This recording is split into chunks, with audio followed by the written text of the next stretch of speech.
Alright, what's up everyone? It's your boy Financial Charles back at it again with another video. I know that Bitcoin is at the all-time high and has actually surpassed it, and we've made a lot of money, but this isn't even a Bitcoin video today. I'm going to be just giving you guys my review of Lil Uzi's Vert. Hold on, let me just see here. There you go.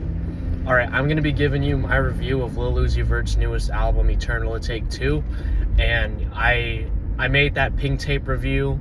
It was the 1-year anniversary of Pink Tape when I made that review, and today, Lil Uzi Vert's album, Eternal Atake 2, has only been out for,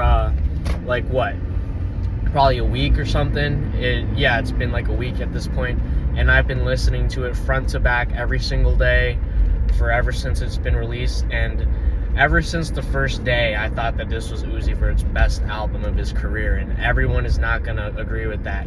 In fact, a lot of people are hating on it, and they say that it's his worst album of his career, and I just simply disagree.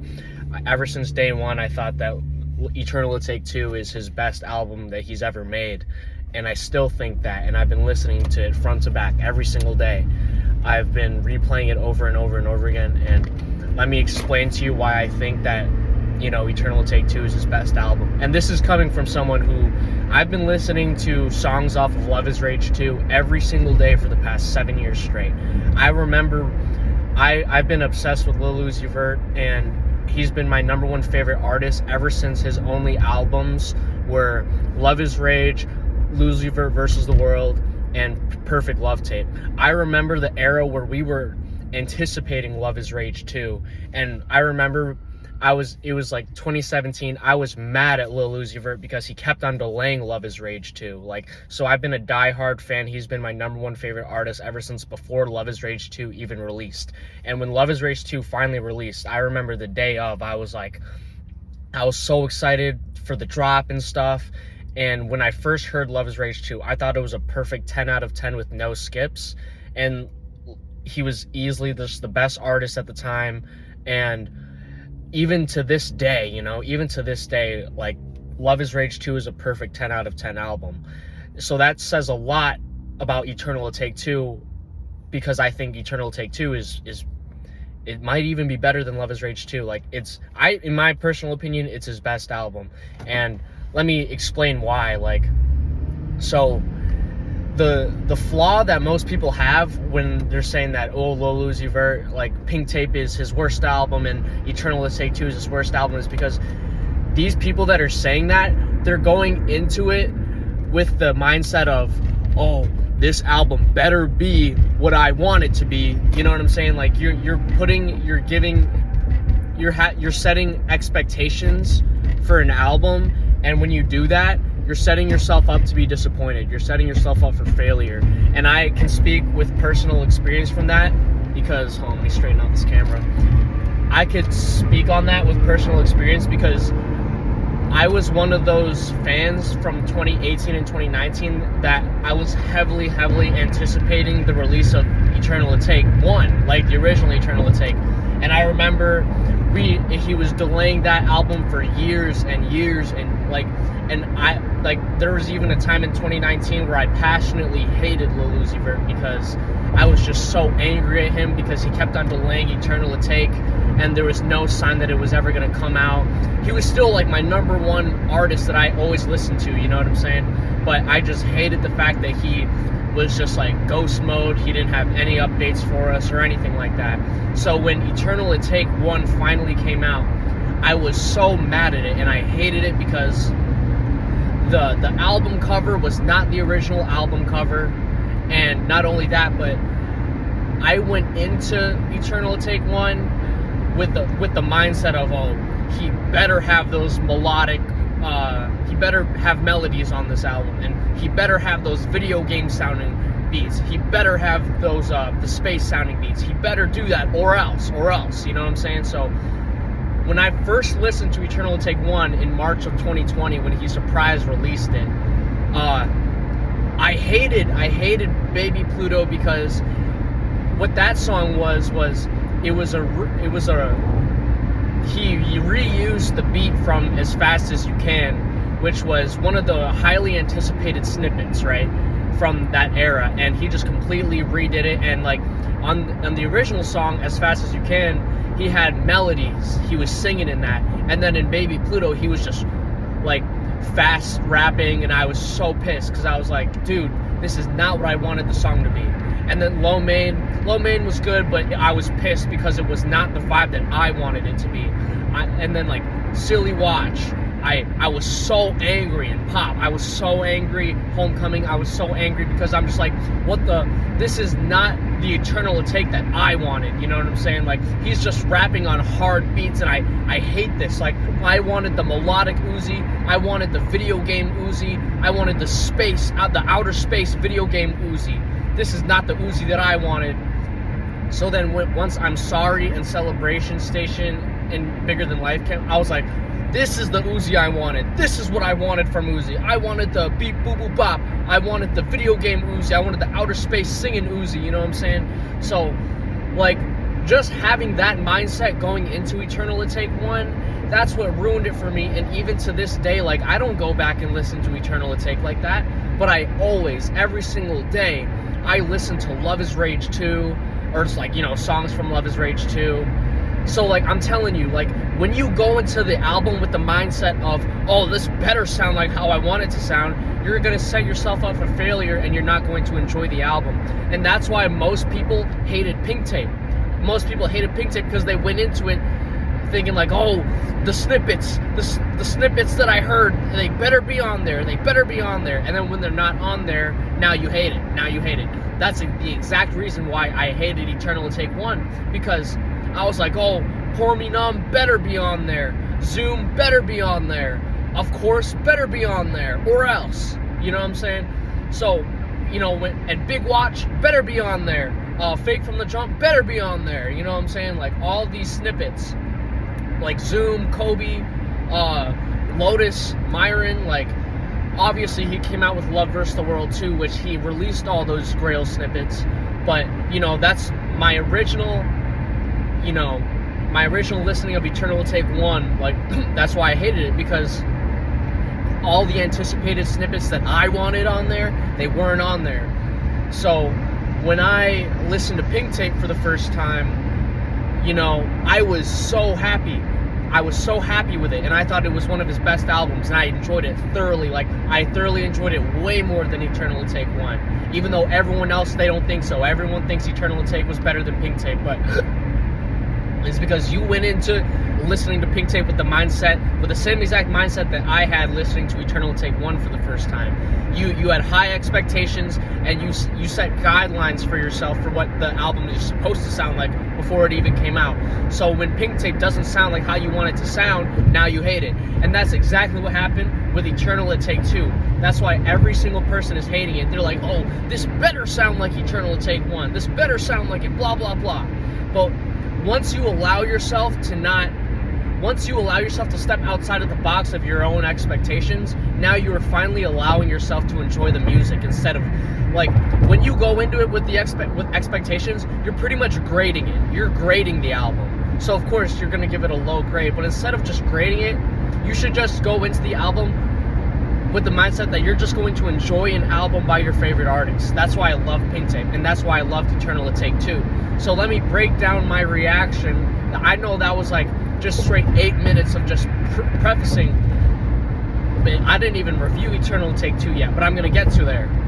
So here's my review of Eternal Atake 2. This is why I think this is his best album to date. You know, like, I think Eternal Atake 2 is the album to dethrone Love Is Rage 2 over time. And it's just going to take time for people to realize that. And I never thought over time Pink Tape was going to dethrone Love Is Rage 2, because they're completely different albums. But I think Eternal Atake 2 will dethrone Love Is Rage 2 over time. So when I heard We Good, which was the intro of the album, I was like, oh, this is once again, Uzi never misses on the intro. Like, this is a great intro. And like, he had that rock star cadence when he's like, they said I was lost, they thought I was a dead guy. And like, I'm like, bro, he's really like using that like rock star emo cadence again, and it's like it was so good. The beat was so good. The intro was so good with the movie superhero intro where the low voice was like EA2. Like it's so good. It's like he knew exactly what we wanted to hear. And like smoking gas will cough, but it gave me the red eyes. Like the way that he pronounces it, it's not like your average rapper. It's like he's a straight rock star. He's an emo rock star, you know what I'm saying? Like that's why it was so, that the intro was so good. And Lightyear did not disappoint. I think Lightyear was very similar to Pink Tape's X2 because it had the video game synths going on, doo-doo-doo-doo-doo-doo-doo, and it was so good. And like it was so fucking good. Like, and like, okay, so if I had one complaint with this album, it's probably just the mixing, you know? Like, I wish the synths were louder, I wish the bass wasn't so heavy, and I wish the vocals were louder too. So turn up the synths, turn up the vocals, and it's a perfect album, you know?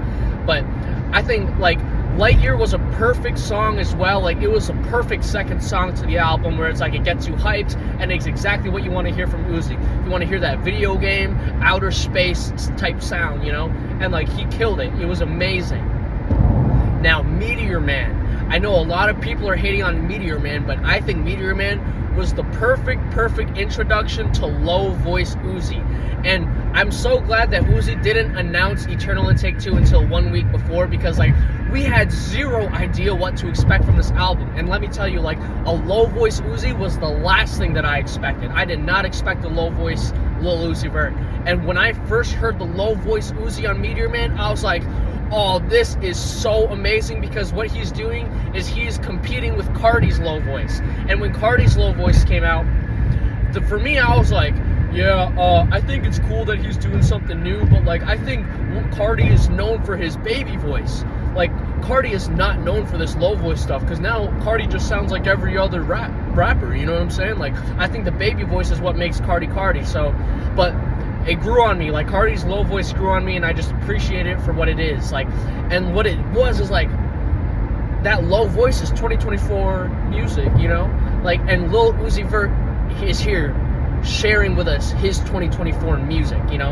And it's just that low voice, and it's like, it's so cool to me. Like, I don't know why everyone was hating on the low voice. I think it's because they're like, oh, you're just copying Cardi. But like, you gotta realize, like, Uzi and Cardi are the Jordan and Pippen, you know? They're the Bron and D-Wade. They're the Bron and Kyrie. Like, I would say, like, you know, Cardi and Uzi are the modern day Kanye, Jay-Z, you know? They're the modern day Pac, Biggie type thing, you know? So, like, I really loved how Uzi introduced the low voice, because it's shouting out Cardi. And last year with Pink Tape, I thought that the first 5 tracks on Pink Tape were easily just like Uzi's rendition of Cardi's Rolling Loud performance. If you watch Cardi's Rolling Loud performance, it was straight devil, straight satanic, straight like just haunted, satanic, like the devil is here on earth type thing. And that's what Uzi's first 5 tracks reminded me of. I'm like, oh dude, like Uzi clearly took inspiration from Cardi's Rolling Loud performance. And like, I think you could say the exact same thing for the beginning of Eternal Atake 2. The first 5 tracks, or not the first 5 tracks, but I guess track 3, 4, and 5, like, it's a perfect shout out to Cardi's low voice. It's like, and me personally, I think like what Uzi did was Uzi took Cardi's low voice concept and he made it better. He outdid Cardi. He beat Cardi at his own game, is what I'm trying to say. He beat Cardi at his own game. So like, I think like Meteor Man was great, and like the repetitiveness where it's like, this is aura, this is aura, this is aura. It was perfectly satanic. Like, it was incredibly satanic, and like, it was just perfect. Like, I know some people that like, they're scared of the Satanism, they don't rock with the Satanism, but like, for me, the Satanism is part of the art. And like, Uzi nailed the satanic sound, the satanic aura, when he's like, this is aura, this is aura, this is aura. And he's like, but real brick, real brick,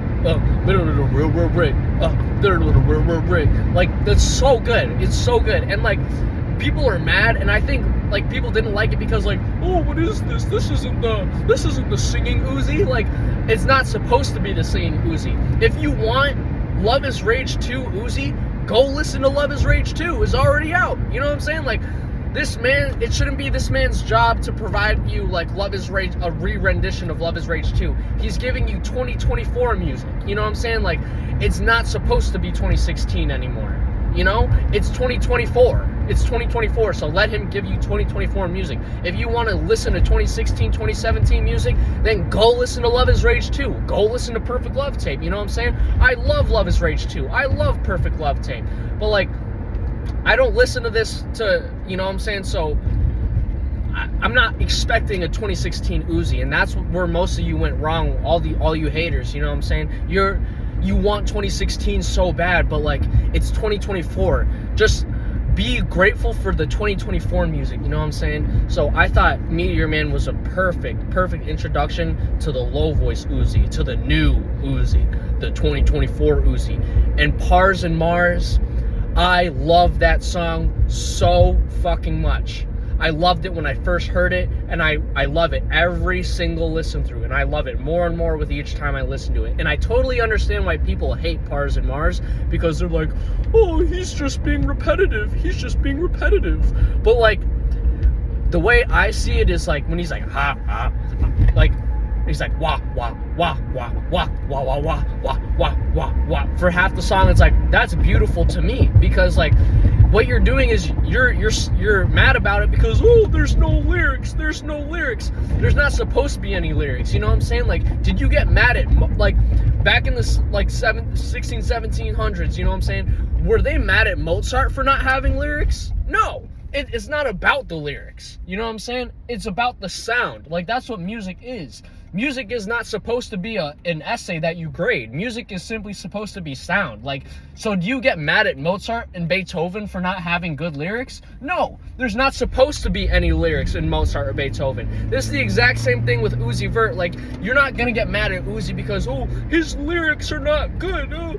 It's the sound. We come here for the sound, for the melodies, for the video game beep boop boop bop. That's why we listen to Uzi.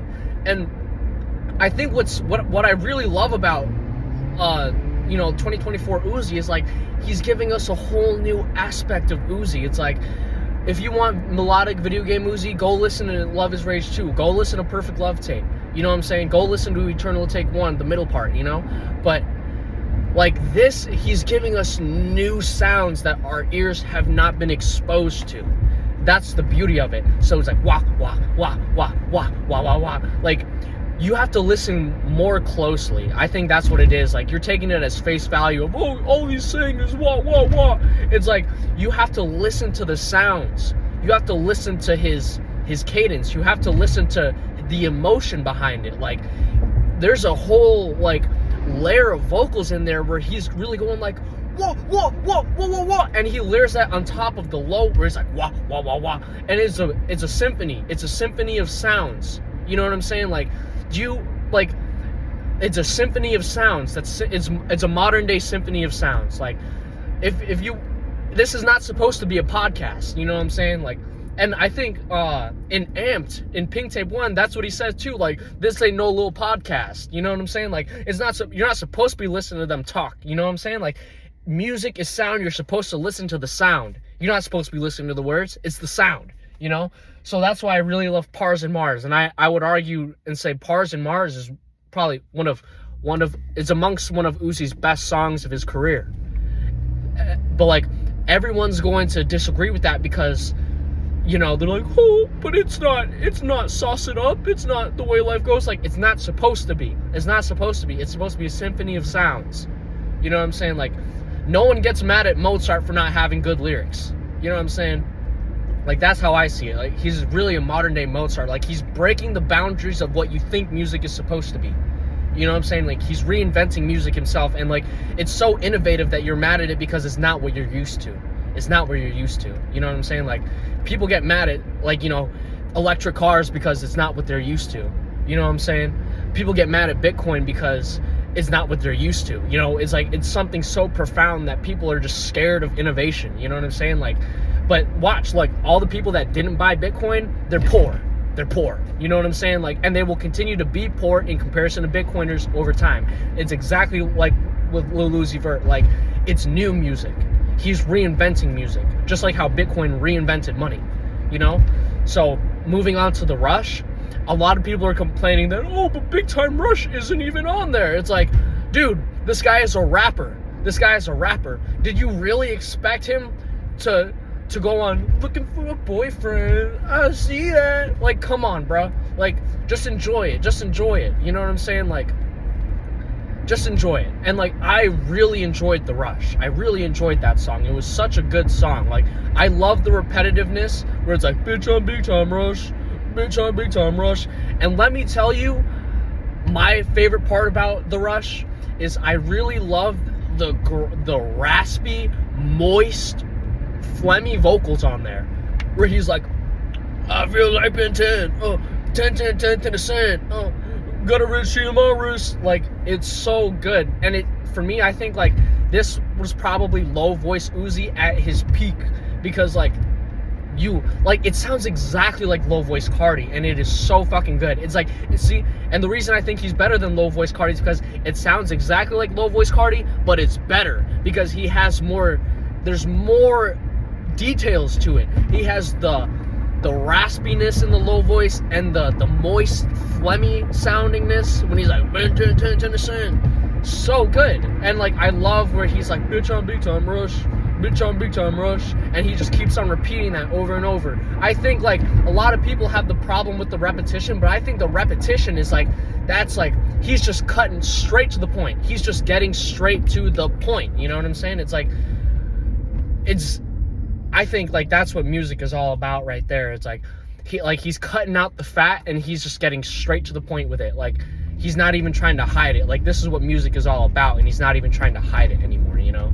It's like, it's like, I really hate to make this metaphor, but like, it's like in porn, like, are you really sitting there like watching the storyline part, or are you just getting straight to the point?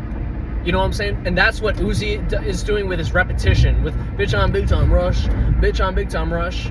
It's like, and like going back to Meteor Man, like when he's like, like, the good part, he's just doing it over and over and over again. Like, how can you complain? Like, imagine your favorite part in a song, but like, you have to drag it back to re-listen to that part in the song over and over again, you know? But like, you don't have to do that with the song because he's repeating it anyway. Bitch on Big Time Rush, bitch on Big Time Rush. Like that's like, you guys are perceiving it wrong, in my opinion. You know what I'm saying? Like, you're stuck on what old music is, you know? You're stuck on old music. You're not letting yourself evolve with the music. You know what I'm saying? Like, he, like, with this repetition, it's like he's getting straight to the point, you know? So I really love Big Time Rush. So like, the first 5 songs, boom, like, this is Uzi's best album already. Like, by the first 5 songs, I already knew that this was Uzi's best album. So let's move on to Not an Option, which, like, I know I'm gonna trigger some people, but like, I know exactly why a lot of you guys, like, your favorite song on here is Not an Option, or it's Mr. Chow or Lift 'Em. And I know exactly why you like those songs. It's because it's a regular Uzi song. It's like, oh, this is the Uzi that I know. It's like, so that's why you like it, you know? But for me, it's like, I don't like Not an Option and Mr. Chow and Lift 'Em Up as much as I do Paars In The Mars and The Rush, because like, it's just a regular Uzi song that we've already heard. Like, we've already heard this Uzi, you know? It's like, he's using his regular Uzi voice, and he's rapping his regular flows, and I like it. I like it. I'm not saying it's a bad song, and that's why I think Eternal Atake 2 is the greatest album of his career, because like, even like these songs, it's like, these songs that are not that impressive to me, they're still so good because it's a what, you know what an Uzi song is supposed to sound like, you know what I'm saying? Or you know what an Uzi song has sounded like. It's a regular Uzi song. Not an Option is a regular Uzi song. So that's why a lot of you people like it as, like, you know, your favorite song on the album. But for me, it's like, I like it because it's an Uzi song, but like, it doesn't amaze me as much as Meteor Man and Paars In Mars and The Rush, because those 3 songs, that was new, evolved Uzi. It's like Not an Option and stuff, that's Pikachu. But like, Paars In Mars and The Rush, that's Raichu. That's Uzi evolved, you know what I'm saying? And like, you guys just like, you're scared of the evolution. You're just scared of new things. It's like old people being scared of Bitcoin because it's new. You know what I'm saying? So, but the part I like in Not an Option, I do like the ad libs on there. I like the double yah where he's like yah. Like, that's a really good ad lib. And I also like his ad lib where he's like whoa, like whoa. You know what I'm saying? Like, so those were some really good ones. Like, it's a very, you know, it's a regular, you know, Uzi song, so you can't complain. And then after that, there was a song called She Stank, and I think that's a way overhated song. I actually kind of enjoy that song more than Not an Option. And I know exactly why people don't like She Stank. It's because, like, oh, the title, She Stank, and like, oh, he's just saying 'cause she stank. But like, I guarantee you, if you change the lyrics to Break the Bank, no one would have a problem with it. It's just that, you know, you're gonna cringe a little bit because it's She Stank. That's it. It's like, you just cringe at it. But if the song was I ain't fuck that bitch, break the bank, instead of I ain't fuck that bitch, 'cause she stank, then like, no one would have a problem with it. No one would have a problem with it if he said break the bank. You know what I'm saying? But the beat, fire. The beat is fire on there. It literally sounds like outer space. Like, it's like the perfect video game outer space beat that we expect. And it just sounds like you're riding a roller coaster in space. You got the build up, and you got the whoa. You know what I'm saying? Like, it's such a good beat drop. The midway through, the beat drop was one of the greatest beat drops of his career, probably. Like, because like he introduces the song with, like, you know, the regular pitch Uzi, and then with the beat drop, he goes right back to the low voice Uzi, like, oh, you thought it was over, but here I am again. Like, it sounded so made like about to Mamu. And like, when he says I goes, this ain't new, when he says that part, it sounds exactly like XXXTentacion. When he says zoom and when he says new in his low voice, it sounds exactly like XXXTentacion. Like, and I wouldn't be surprised if, like, he was probably listening to an XXX song, you know, when he came up with that cadence. It's like, or like when he says like, I go zoom, this ain't new. Like, that's XXX. And the way I could describe the switch up, the beat drop on there, it's like, it really sounded like I was descending into hell. Like, as soon as the beat drop comes, and then he comes back with his low voice, like, up do, this ain't, like, it was so good. Like, it really literally sounds like the whole thing, like, the first half of it was the roller coaster going up, and then when the beat drop comes, it's literally a roller coaster from outer space dropping all the way down to hell. Like, I really loved it. It's like, it's crazy how Uzi Vert is able to like paint a picture with sounds. Like, that's what he's doing. Like, he's painting a visual with sounds. Like, how it's very profound. It's so profound. And I'll get to Chips and Dip later too, because I'll explain why that one is profound too. But Lift 'Em Up, I believe, was after She Stank. Or it might have been Mr. Chow, actually. Mr. Chow, yeah. Mr. Chow, same exact thing is Not an Option. It's a regular Uzi song, so I get why everyone likes it. I like his cadence on there where he's like, they say, well, Uzi, what? Nah, nah. Like, he sounds like a fucking rock star, bro. He sounds like a fucking rock star in that shit. Like, I love that, like, that cadence where he's like, they say, well, Uzi, what you do, man? Like, he's so different. And then when he says, stacking up my bands till the bands collapse, like, no other artist is ever going to give you that type of scope, that type of, you know, variety. Like, he has such variety to him. So I'll give him that for Mr. Chow. And then after that was Lift 'Em Up, which is a regular Uzi song, just like Not an Option and Mr. Chow. Regular Uzi song. You can't complain. And again, that's why I know that, you know, a lot of people like those three songs in particular, because it's just a regular Uzi song. But for me, it's like the innovation of Paars In The Mars, Meteor Man, and The Rush. That's what makes it like one of the best on the album for me. And then Black Hole, I think, is one of the most. Oh wait, no, Chips and Dip before Black Hole. Chips and Dip. When I first heard it, from the first listen through, I was like, oh man, this is gonna be pretty, pretty standard. Or no, not pretty standard, but I thought it was like, all right, this is probably gonna be the worst song on the album. And that was before the beat drop though. Once the beat drop came, and then the volume went up, and then the distortion went up, it completely changed my perspective on music in general, because like, well, just like how, Uzi and She Stank, he was painting a visual with sound, Uzi really gave us a feeling. When Chips and Dip, he used sound to give us feeling. Like, you know what I'm saying? Like, the sound sense was catering to the feeling sense, just like how in She Stank, the sound sense was catering to the visual sense, the five senses and everything.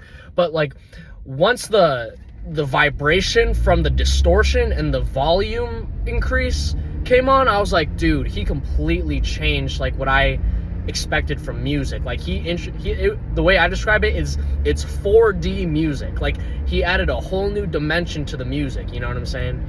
I was so amazed. Like, I didn't know music could be like that, where it's like, just like a regular song, and I think like the beat was like the mid type beat. I'm like, all right, well, there's nothing, it lowers your expectations. And then when the beat drop comes with the increased volume and the distortion, I'm like, oh my god, like, he just introduced a whole new dimension. Like, you know how like there's the x-axis and the y-axis? He added a new layer with the z-axis, you know what I'm saying? Like, it's so amazing. Like, that's how I describe 4D music. So it was ranked up there. I was gonna say, oh, okay, this is one of the worst songs on the album, but once I heard the 4D, I was like, all right, Uzi, all right, this is one of the better songs on the album, I will admit. But Black Hole, oh my goodness gracious, you need to smoke some weed. You need to take a 2-week tolerance break and then smoke some weed and then listen to Black Hole, and then that's when you realize that Black Hole is a top 10 Uzi song in his career. From the first listen, I was like, all right, Black Hole is like the best song on here. But after a couple listens, it's not the best song for me anymore. But it's top 4 for sure. I'm just debating whether or not I should pass this person because they're driving so slow. But here, I'm just gonna pass this person real quick because they're going so slow. Actually, never mind, I can't pass because it's going uphill. I'm just gonna tailgate them. But yeah, it was Black Hole. It's like one of those, it's a perfect like song where it's like, it's literally you're floating in outer space looking down on Earth. That's how I can describe this song. You're just floating in space looking down on Earth, and it's amazing. Like, it's exactly what you want from an Uzi song. It's like Zoom on steroids, or it's what Zoom was supposed to be. All right, I'm passing this fucking slow ass motherfucker. I should have passed you a long time ago. All right, but anyway, yeah, Black Hole, like, one of the best songs on the album for sure. Fuck! And of course I get this fucking light because this fucking loser decided to go fucking so slow. But anyway, Black Hole was really fucking good. It's just like you're floating. So I recommend taking the 2-week tolerance break and smoking weed, and then, just listening to the song. This fucking loser behind me, bro, fucking made me miss the fucking light because it's going so fucking goddamn slow. But anyway, yeah, Black Hole, one of the best songs on the album for sure. S tier. I'll go over the tier list in a little bit too. I'm just gonna keep on zooming because this fucking loser.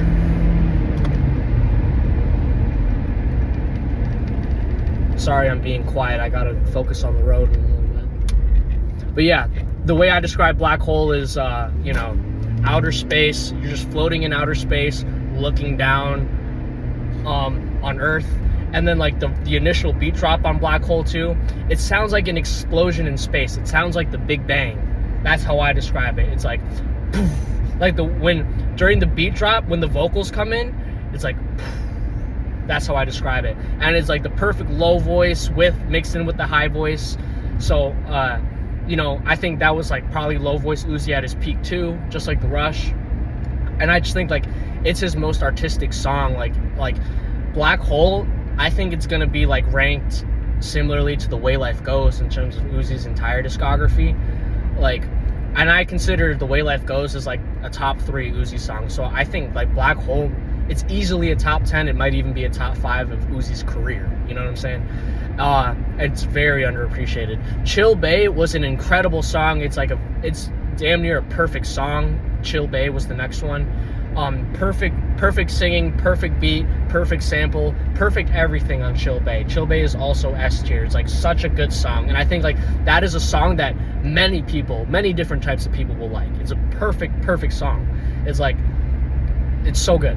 And then Goddard song is probably my number 1 favorite song on the album. It's perfect. The beat literally sounds like an early 2000s high school movie where the main character sees the cheerleader for the first time. That's what the beat sounds like. Or it sounds like some type of early 2000s anti-drug high school fucking movie commercial or something.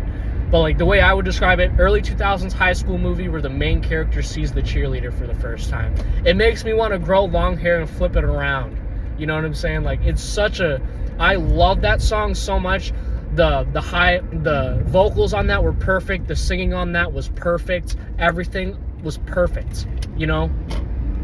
And then when he says, like, it's so perfect. I really don't understand how people don't see the genius in that song. It's a perfect song, beautiful. It's not overly complicated or anything. And my favorite part of that song, well, obviously the whole song is my favorite, but like a highlight of it is when it's like, yeah, I know what it be for sure. Yeah, the syrup costs more than year, and I'm gonna think of that year, and I pull up in a brand new year. Like, it's incredible. Like, I think like Uzi doesn't receive enough appreciation for like those types of vocals where he's kind of just like playing around. Like, he's inventing new sounds that no other artist is capable of even doing, you know?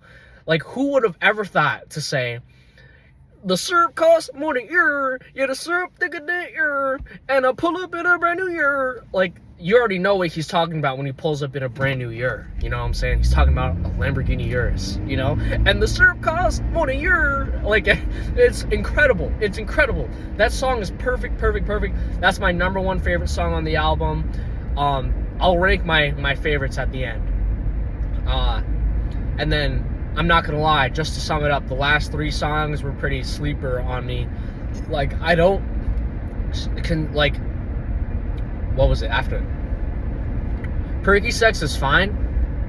I'm not gonna listen to it that much, but my favorite part on it is when the choir kids in the back are like, oh, but obviously they only do that for like a couple seconds in the song, so it's like, oh well, you know what I'm saying, that's my favorite part in the song, but there's only like 3 seconds throughout the whole song, so I'm not, you know, it's an alright song. Conceited, I don't understand how people like that song. Like, that's D tier for me. Like, I would rank it last in the album. But I guarantee you, like, the people that like Conceited are the same people that like Days Come and Go on Pink Tape or whatever the other one was, the other lyrical spiritual one. Like, Days Come and Go, and there was, Rehab. Yeah, Days Come and Go and Rehab, the people that like those are probably the same people that like Conceited. For me, like, as you know from my last review, you know what I'm saying, I think Days Come and Go and Rehab from Pink Tape were amongst the worst ones on the album. And same with Conceited. Like, I just don't like that, you know, I just don't like that type of music, you know, it's just boring. And then Space High, it sounded like a bonus track. So I can't really hate on it that much. It was alright. Yeah, Space High was alright. I thought every time I take the shrooms, I gotta take a shit. I thought that was funny because it's relatable, it's true, you know what I'm saying? But, like, that's pretty much everything on Pink Tape, like, or not Pink Tape, Eternal Atake 2. But, like, I'm telling you, like, the reason I really loved Eternal Atake 2 is, and I think it's his best album, is because of the innovation with the low voice. That's what really made it, that's what really ranked it, you know, number 1 Uzi album of his career for me. And I already made that decision 5 songs in. And then, you know, Goddard's song was like such an amazing gift because, like, I think that's one of Uzi's best songs too. It's like, it's exactly what I personally want to hear from Uzi Vert type thing. and then like all the low voice songs, that's the songs that I didn't know that I wanted to hear from Uzi Vert, because I didn't even know that that existed. I didn't know that that combination of sounds existed, you know? When I think of a perfect Uzi Vert song, I think about things like Goddard's song and Black Hole. You know, those two are like my ideal, in my head, perfect Uzi songs. You know what I'm saying? But then the low voice Uzi, like Paars In The Mars and The Rush, I didn't know that that's what I wanted. But clearly I love it. I love it. So if I were to do S tier rankings, I would say the S tier songs are... I kind of want to put We Good on there too. We Good is probably S tier or A tier. Lightyear is S tier. Meteor Man is A tier because I don't think it's as good as Paars In The Mars and The Rush. Paars In The Mars and The Rush are two S tier ones. Not an Option is just B tier because it's a regular Uzi song. She Stank, I originally put that at A tier, but it might be teetering on to B tier because now I think of it, it's not that incredible. But like the reason I put it A tier in the first place was because the beat drop and like the descending into hell thing was like so like surreal. It was insane. I didn't know that that was possible. So that's She Stank. And then Mr. Chow, B tier because it's regular Uzi song. Lift 'Em Up, B tier, it's a regular Uzi song. Chips and Dip, originally, like I said, it was gonna be a D tier one for the first couple seconds, but then once the 4D distortion came, I was like, all right, it's got to be an A tier, but it might be teetering from A tier to B tier. Black Hole, S tier easily. Chill Bay, S tier easily. Goddard song, if I could do like an S plus tier, it'd be Goddard song.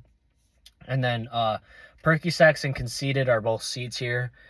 And then, you know, oh no, Perky Sex and Space High, they're C tier, and then Conceited is D tier. But even if I put those in C tier and D tier, they're not bad songs. You know what I'm saying? Like, they're not bad songs. Like, I would actually take some of those songs over some Eternal Atake 1 songs, you know?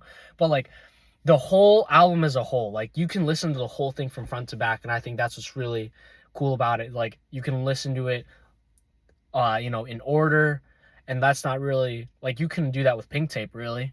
And I remember when Love Is Rage 2 came out, there were a couple songs that I were, like, skipping. Like, I didn't like Early 20 Rager when it first came out, and I didn't like the Pharrell one, and I didn't like Malfunction, and Dark Mommy was only good for the first, like, 10 seconds, like, the intro. So it was, like, already there. It's, like, that's already, like, what, 4 songs on Love Is Rage 2 that I wasn't rocking with when it first came out. And I still don't really rock with those that much. But, like, with Eternal Atake, there's only those 3 songs, the C and D tier songs, that I'm just like, I'm not gonna listen to it. But like, I think like over time it might take a couple years, because I remember people were hating on Love Is Rage 2 as well. You know what I'm saying? They was like, oh, this is not as good as the Perfect Love Tape, and like I was part of that, you know, group too. I'm not gonna lie. Well, I thought it was a perfect album, 10 out of 10. But for years I thought Perfect Love Tape was his best album, and it wasn't until 2022 or 2023 that I finally admitted that Love Is Rage 2 was his best album. But, you know, when Pink Tape came out, I thought that it was one of his best works ever. I thought Pink Tape was one of his best works ever, and people were just hating on it. I wouldn't put it, like, you know, above Love Is Rage 2, only because Love Is Rage 2 is so iconic. Like, Love Is Rage 2 is like Michael Jackson's Thriller, or like Beatles' Abbey Road or something. But like, you know, it's so good. But like Eternal Atake 2, it's like that combination of sounds, that is the only combination of sounds that exists that could have possibly dethroned Love Is Rage 2. Like, I think, in my opinion, like, I don't care what anyone else thinks. I don't care if people disagree with me. Like, me personally, in my universe, I think Love Is Rage 2, or I think Eternal Atake 2 is Uzi's best album of his career. It is better than Love Is Rage 2 for me. Like, I think, you know, Love Is Rage 2 has been out for 7 years. I think in the year 2045, when both of these albums are like 20 years old, I think I'm going to have more playtime on Eternal Atake 2. Like, I think I'm going to listen to Eternal Atake 2 more times than Love Is Rage 2 in my lifetime when it's all said and done. Like, when we're 80 years old in the year 2080, you know what I'm saying? Like, I think I'm going to be I'm going to have more hours spent listening to Eternal Atake 2 than Love Is Rage 2. And I've listened to How to Talk easily over 10,000 times, because 3 years is 1,000 days. So 6 years is 2,000 days. Well, actually, okay. So I've probably listened to How to Talk probably at least 3,000 to 5,000 times, probably. I think, like, you know, like Goddard's song and Paars to Mars and uh, The Rush and Light Year and, you know, all those songs. Like, when my life is all said and done, is going to be way easily 10 to 20,000 listens. So that's what I think. I'm so glad that Uzi did this. I'm so glad that Uzi gave us this, you know, this album. And I want to make this video and put it out there, because on the internet I see nothing but hate. You know, I'm not even making this video to be different or anything. Like, I just spent 45 minutes explaining each and every song and as to why I like it. You know what I'm saying? So it's like, I'm not saying this to be different or anything. I'm actually giving you details to back up my claim, you know? I'm like, you guys are not giving any details to back up your claim as to why you hate it. You're just going to type in a couple sentences about why you hate it. You're just going to leave a comment. You know what I'm saying? Like, me, this is an actual 45-minute explanation as to why Eternal Atake 2 is Uzi's best album. Like, you don't have 45 minutes of information and data. I just posted a 45-minute video providing all the information that you need to prove that Eternal Atake 2 is Uzi's best album of his career. And it's so crazy because, like, with Pink Tape and Eternal Atake 2, it's like, it just shows that, like, Uzi is an artist like no other. Like, he is actually getting better and better and better. Like, you can say, like, 2016 was his most iconic year because that's when he came out, but, like, Eternal Atake 2 just proves that he gets better and better and better. Pink Tape proved that too. Pink Tape proved to me that, like, Uzi just keeps on evolving and it's just so good. And Eternal Atake 2, he keeps on doing it. He keeps on evolving. He keeps on going up. You know what I'm saying? Like, I think, like, with 2016 and stuff, you could say, like, all right, well, that was, like, LeBron's Miami years. That's when he was in his physical prime, back-to-back championships. Yeah, I get it. But the 2016 LeBron championship, coming back from 3-1 in Cleveland, like, dethroning the 73-9 Warriors, like, you could say, like, yeah, LeBron wasn't in his physical prime in 2016 compared to 2012, but that is his, like, the 2016 championship was his best championship, you know what I'm saying? Like, and that's how I feel like with Eternal Atake 2, like, you know, Love is Rage 2, Perfect Love Tape, Love vs. the World, that was the 2012, you know, Miami Heat LeBron days, whereas Eternal Atake 2 is that 2016 LeBron championship coming back 3-1. So, yeah, Eternal Atake 2, his greatest album of all time. I don't care. I don't care. Greatest album of his career.